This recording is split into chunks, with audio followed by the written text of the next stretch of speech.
In a world where silence was royal tradition, one prince dared to speak his truth. In the heart of London, behind the gates of Buckingham Palace, a child was born not just into royalty, but into destiny itself. The year was 1984. Lady Diana Spencer and Prince Charles welcomed their second son, Prince Henry Charles Albert David. To the world, he would always be Harry, the spare heir, a symbol of continuity for the crown. But fate had already marked him as different. From the moment he opened his eyes, the world claimed him. Cameras, headlines, fairy tales. He was born into a life where privacy was a luxury and perfection was a duty. Yet behind the polished palace walls, tension lived quietly.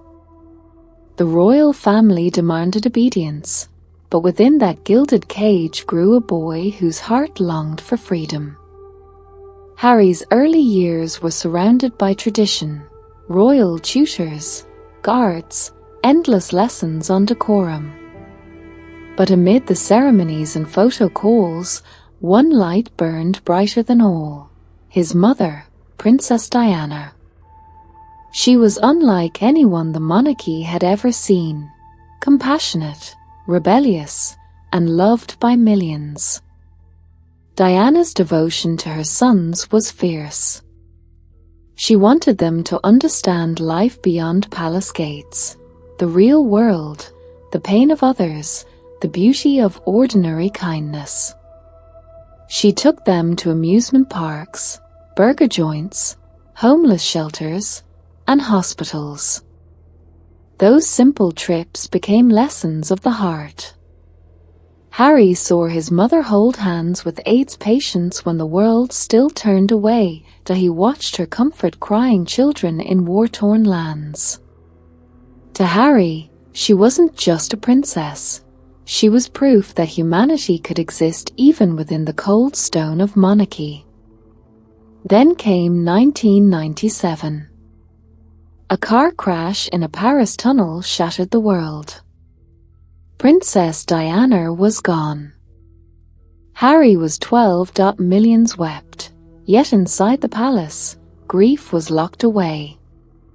The royal rule was clear: never complain, never explain, never show emotion. At his mother's funeral, as the coffin moved past the crowds, a young boy walked behind it with tearless eyes. That silence became his shield. But beneath it, a storm was forming. The cameras that had adored Diana now haunted him. The world that had worshipped her had also destroyed her. Harry began to hate the spotlight and everything it represented.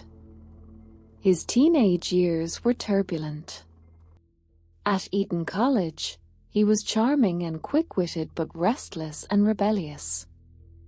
The press called him the Wild Prince. Parties, confrontations, and scandals followed him. But what the tabloids missed was the grief behind the chaos, a young man trying to drown the noise of loss. In 2005, one mistake turned into a national scandal. A costume party, a bad decision, and a photograph that shocked Britain. Harry appeared in a Nazi uniform, and the outrage was immediate. He apologized publicly, but privately, the shame cut deep. It was his first public reckoning with responsibility, the moment he realized that every action he took would echo through history. That scandal became a turning point. He could either remain trapped in the image of a reckless royal or carve a new identity. He chose the latter. In 2006, Harry joined the British Army. For the first time, he shed his title and became simply Captain Wales. Among soldiers, there were no crowns, no cameras, only loyalty, dirt, and discipline. In Afghanistan's desert heat, he found something close to peace. For once, his life had purpose. He served on the front lines, flew helicopters, and lived the same hardships as his comrades. In the military, he wasn't the spare heir. He was just another man fighting for his country. But even there, the shadow of the palace reached him. When the media leaked his secret deployment, he was forced to return home. He felt betrayed, stripped of the one thing that made him feel normal. The cameras were waiting again, and with them returned the walls he'd tried to escape.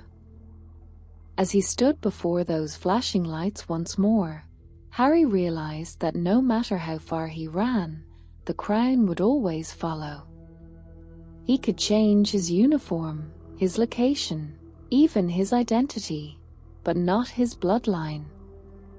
And yet, deep inside him, something had begun to shift. He had tasted freedom. He had felt purpose. He had seen death and brotherhood, fear and courage, things that could never fit within the confines of royal life. That realization would set the stage for everything that came next. A prince born to serve the crown was beginning to question it.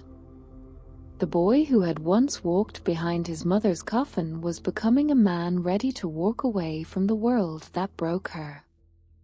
Every crown has its cracks. Through those cracks, truth begins to shine, the rise of the rebellion. The years following Prince Harry's return from Afghanistan were meant to be a time of calm, but instead they became a test of identity. He had faced war, death, and duty, yet his biggest battle was still waiting, the one against the system he was born into. Back in London, Harry found himself trapped once again in royal routine.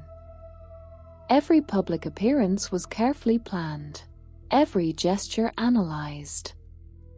To the world, he was the charming prince, the smiling face of modern monarchy. But inside, he was restless. The army had shown him a world where titles didn't matter, where respect was earned, not inherited. Returning to the palace felt like stepping back into a cage. He tried to channel his energy into good. He founded charities, supported veterans, and launched the Invictus Games, a sporting event for wounded soldiers.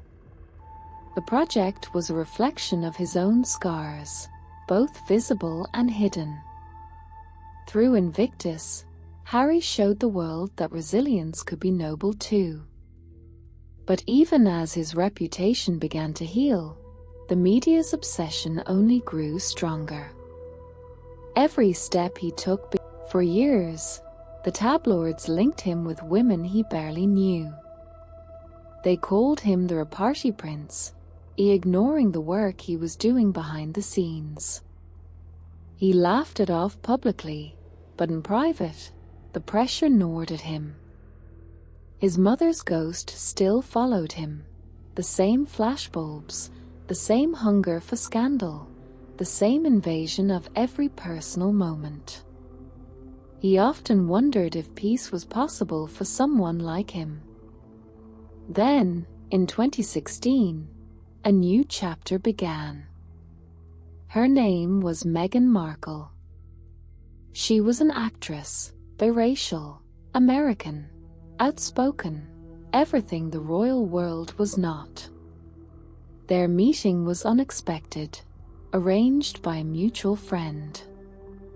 From the beginning, their connection was instant. Meghan's confidence and independence drew him in. She wasn't intimidated by royalty, and that intrigued him. For the first time, Harry found someone who treated him like a man, not a title. Their relationship started quietly, away from cameras. They met in secret, shared laughter, and for a brief moment, Harry tasted normal life, late-night dinners, private jokes, simple happiness. But peace never lasts long in the royal world. When the news of their relationship broke, the storm returned. The headlines were merciless. Prince's new American flame. Divorced actress invades royal circle. Some went further, twisting the story with racist undertones and class prejudice. Meghan's every move was dissected. Her family, her past, even the way she held Harry's hand. Harry was furious. The same press that had destroyed his mother's peace was now targeting the woman he loved. He released a rare public statement condemning the harassment and racism. It was an unprecedented move. Royal men didn't do that. The palace, silent as ever, offered no open support. Harry realized he was once again standing alone. In 2018, despite the chaos, they married at Windsor Castle. Millions watched across the world. For a moment, it felt like a new era. Meghan walked down the aisle radiant and calm, and Harry's smile seemed to say he had finally found his place. But beneath the celebration, tensions were brewing. Inside the palace, Meghan's outspokenness clashed with centuries of quiet obedience. She spoke her mind, showed emotion, and connected easily with people, traits Diana had once been praised for by the public but criticized for by the institution. History was repeating itself, and Harry could see it happening. The press began to twist stories, comparing Meghan and Kate, the Duchess of Cambridge, framing one as perfect and the other as problematic. Meghan was accused of being demanding, dramatic, even manipulative. Every gesture became evidence of a rift. Harry saw the pattern clearly. The same playbook used against his mother was being rewritten, line by line. Behind closed doors, the pressure intensified. Royal life, which had always been rigid, now felt suffocating. Every move was filtered through advisors, courtiers, and media strategies. The couple's private struggles became public entertainment. Meghan faced relentless attacks online, and Harry, protective and furious, tried to shield her. In late 2019, they took a break, a quiet retreat to Canada. For the first time in years, Harry experienced peace. No flashing cameras, no royal obligations, no headlines. Just quiet mornings and long walks. There, he began to ask himself a dangerous question. What if he didn't go back? The thought of leaving the royal family was unthinkable. Generations had lived and died under the weight of the crown. But Harry remembered his mother's pain, her loneliness, her desperate search for freedom. He could almost hear her voice in his mind. By early 2020, the decision was made. Harry and Meghan would step back as senior royals. When they announced it, the world exploded. Headlines shouted betrayal, chaos, shock. The palace was blindsided, family ties strained, and centuries of tradition questioned. Harry called it a leap of faith. The monarchy called it a disappointment. But for him, it was survival. The days that followed were filled with negotiations, statements, and heartbreak. Harry met his grandmother, Queen Elizabeth II, one last time as a working royal. He loved her deeply, but he knew the system she represented would never change. When he walked out of those palace gates, he wasn't just leaving behind privilege, he was walking away from the only world he'd ever known. The couple moved to North America, seeking independence. The media called it a Megxit. Harry despised the term. It implied that Meghan was to blame, when in truth, the choice was his. For the first time, he was free, but freedom came at a price. Security was withdrawn, finances cut, and criticism rained down. Yet for Harry, there was relief. The noise faded. The world finally grew quiet. He later said, "I did what any husband or father would do. I took my family out of that environment before it destroyed them." It was a simple truth, but one that carried centuries of rebellion within it. The once wild prince had transformed into something far more dangerous to the institution, a man who refused to obey. Still, questions remained. Could Harry and Meghan truly build a life outside the royal shadow? Could love survive the pressure of history, fame, and the world's constant gaze? Or was this just the beginning of a new kind of storm? The rebellion, the breaking point. Freedom had come, but it wasn't peaceful. After stepping away from royal duties, Harry and Meghan believed the noise would fade, but instead, it only grew louder. They were thousands of miles from Buckingham Palace, yet the press still followed, relentless and hungry. Every photograph, every appearance, every word was dissected. For the media, their exit had not ended the story. It had only made it more profitable. The British tabloids portrayed them as traitors, selfish, ungrateful. Harry was accused of abandoning his duty. Meghan was painted as the manipulative outsider who had a stolen prince.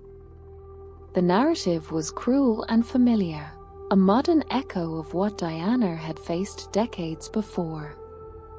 Behind closed doors, the pressure began to take its toll. Harry struggled with guilt for leaving his family, for disappointing his grandmother, and for the growing distance between him and his brother, William. They had once been inseparable, bound by tragedy and loyalty. Now, they barely spoke. Rumors of their feud filled headlines daily. Stories of tension between Meghan and Kate fueled endless speculation. Whether true or exaggerated, the constant scrutiny made everything worse. For Harry, the pain wasn't just personal, it was generational. He was watching history repeat itself. In 2020, the world went silent. The global pandemic began, and like everyone else, Harry and Meghan found themselves isolated at home. For the first time in years, the pace slowed. The silence gave him time to think and to feel. He began therapy, confronting years of trauma that he had buried since childhood. He spoke openly about mental health, something rare for a royal. He said, "I was trapped, but I didn't know I was trapped. My family was too. I couldn't see a way out until I met Meghan." His words revealed what he had carried for years, that the crown. In March 2021, the couple made a decision that would change everything. They sat down for an interview with Oprah Winfrey, not as royals, but as two people finally ready to speak. The world watched in silence as secrets began to unfold. They spoke of the relentless media attacks, of the isolation inside the palace, of the lack of protection when Meghan faced racism and cruelty. Meghan revealed that at one point, she had been so overwhelmed that she didn't want to be alive anymore. It was a confession that stunned the world, raw, painful, and real. Harry spoke with quiet fury, describing how history had repeated itself. He said he felt helpless watching his wife suffer, just as his mother once had. His voice was calm, but his eyes betrayed years of buried anger. The interview was more than a confession. It was a confrontation. For the first time, the royal facade cracked in public. The palace responded with silence. A short statement was released, expressing concern but offering no apology. The divide between Harry and the rest of the family widened beyond repair. Many in Britain saw the interview as betrayal, others saw it as liberation. Around the world, people began to see Harry not as a rebel prince, but as a man trying to protect his family from the machine that had destroyed his mother. As months passed, Harry and Meghan focused on rebuilding their lives. They launched their foundation, Untold, dedicated to mental health, community, and storytelling. They signed partnerships with Netflix and Spotify, using their platform to tell stories of hope and resilience. Yet, no matter how far they went, the noise followed. Every move they made was analyzed, every project criticized. When Harry released his documentary series on mental health, some praised him for his honesty, others accused him of exploiting his pain. But he no longer cared about approval. He once said, "A silence is complicity." Then came another shock, the publication of his memoir, Spare. For the first time, Harry told his story in his own words. The title itself was a dagger, a reflection of how he had always felt within the monarchy, not the heir, but the spare. The book revealed intimate details about his childhood, his grief, his military service, and his complicated relationship with his family. It was raw, emotional, and brutally honest. In Spare, he described the numbness he felt after Diana's death, the confusion of growing up in a world where emotion was forbidden, and the deep pain of being constantly compared to his brother. He spoke of therapy, of anger, of the healing that came only when he stopped pretending. The memoir broke records, selling millions of copies, but it also deepened the wounds within the royal family. Some called it courageous, others saw it as betrayal. But for Harry, it was closure, the first time he truly took control of his own story. Despite the controversy, one thing was clear: he had changed. The boy once defined by rebellion had evolved into a man defined by purpose. His fight was no longer just against the press, but against the silence that destroyed so many before him. Still, the cost of freedom was heavy. His relationship with his father remained strained, and the bond with William seemed beyond repair. When Queen Elizabeth II passed away in 2022, Harry returned to the UK, a solemn, emotional journey that reopened old wounds. He walked behind his grandmother's coffin, just as he had behind his mother's 25 years earlier. The circle of grief was complete. Yet something was different this time. He walked not as a trapped prince, but as a man who had chosen his own path. He mourned, but he didn't break. Even as cameras flashed, he stood. By the time he returned to California, one truth had crystallized. The royal system would never understand him, and he no longer needed it to. His rebellion was never against his family.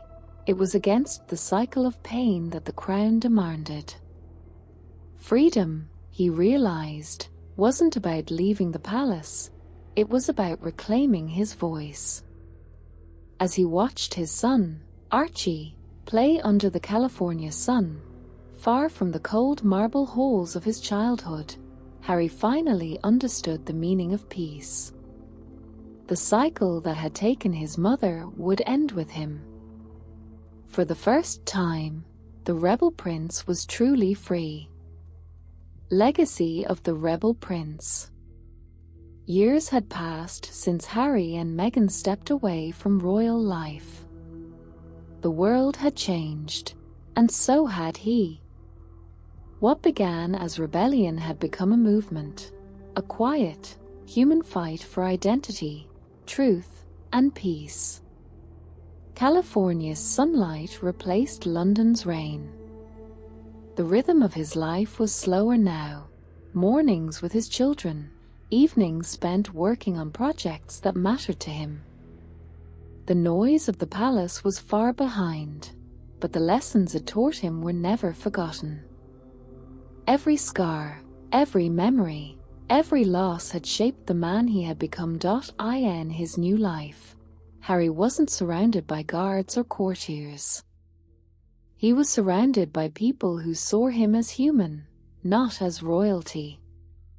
He worked to help veterans, supported mental health causes, and used his platform to raise awareness about issues the monarchy had long ignored. Through his Archewell Foundation, he and Meghan focused on compassion, community, and rebuilding trust in humanity. He often spoke about the importance of healing, not just personal healing, but generational. He knew that silence and duty had destroyed many before him. The monarchy had raised men who couldn't cry. Harry wanted to break that chain. He wanted to be the kind of father his mother would have been proud of. When he talked about Diana now, there was no anger in his voice, only love and gratitude. He once said, "Everything I do now is a continuation of what my mother started." Those words carried